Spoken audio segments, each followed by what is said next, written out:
Hi all, greetings from the apocalypse. So now we're in part 2 of making molten rings. We did this in the studio in the city, not my studio at home, with my student Tracy. So we got to the point where we were adding just a few little last bits of metal to really like chunk it up. And then we're at the point where we need to start hammering. Now, when you make a molten ring, even though, we dig out our little divot, like the size of the ring size that you want, it won't be that. It'll be crazy small. It'll be like pinky ring small. That's actually a really good thing. Because if you think about it, when you make that molten ring, all that fun texture and everything, if you wore that against your finger, it would be extremely uncomfortable, and you don't want that. So what we want to do is basically put it on a series of mandrels and forge it so that the inside where your finger is going to get smoothed out and become really comfortable. That's really essential for making a wearable ring. So a lot of times they'll be so small that you'll have to start with a bezel mandrel rather than a regular ring mandrel. Don't worry, that's part of the process, totally normal. And you probably notice my student asked, but what happens if it cracks? Because you may not always be getting the best structure if you're melting and dragging and moving. It doesn't matter. If it cracks, you put it back on the block, you melt it back together, you go back to whacking it. It's no big deal.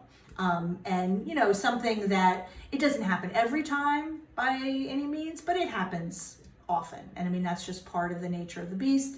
So don't be stressed out about that. So we're going to start whacking it. And you're going to anneal periodically, just like with any kind of process where you're forging the metal and making it move. You work it a bit, you stop and anneal. You work it a bit, you stop and anneal, so that it won't crack unless it has to. Do you know what I'm saying? Because any metal, if you just work it and don't anneal it, it will crack. That's the whole basis behind annealing. Metal can only take so much shit and then it will crack on you. One of the reasons that we like working in things like fine silver and 22 karat gold is that almost never cracks because it's just like really soft and malleable. So the ring is a combination of sterling and fine silver and, a little solder probably on the scraps. I don't know, whatever it is.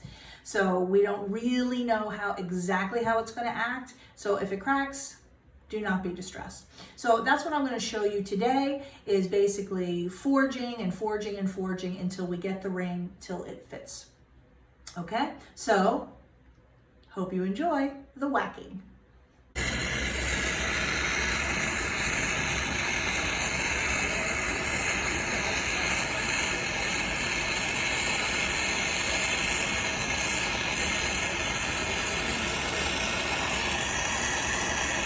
I think that's good. I kind of got that in. There's little spikes. Yeah, I like it. I don't want to mess it all up. No, I think it looks good. And like I said, after we hammer it and everything, if there's anything that you don't like or that you want to adjust, we can absolutely do that. To start getting the round in the middle, we're going to start on a bezel mandrel because it won't fit on the regular mandrel yet. So I'm going to put it on here.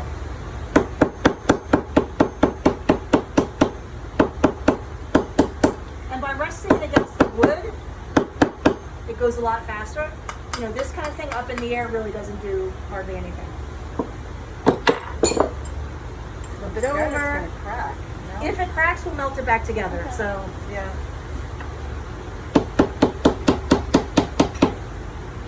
Now, if you want it to have some hammered texture as well, like the leather mallet will stretch it, but it won't leave marks. Right. But if you want to use a metal hammer, you can, and it'll leave, like hammer marks, right, which you may or may not want.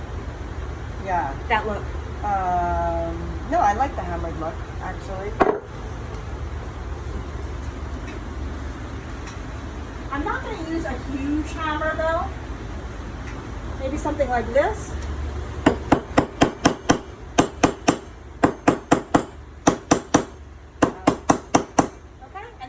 Anneal it, and basically we're just going to keep going until you like it and it fits you. But you see what happens, you start to get those beautiful smooth shiny spots on the inside, I got and you. that is what is going to make this eventually fit you and be comfortable. Right. Because it's fun to have all of this, but against your skin you need something Oh, totally. cushy. So yeah, I'm definitely gonna want this like much more rounded, but like have all those little Yeah.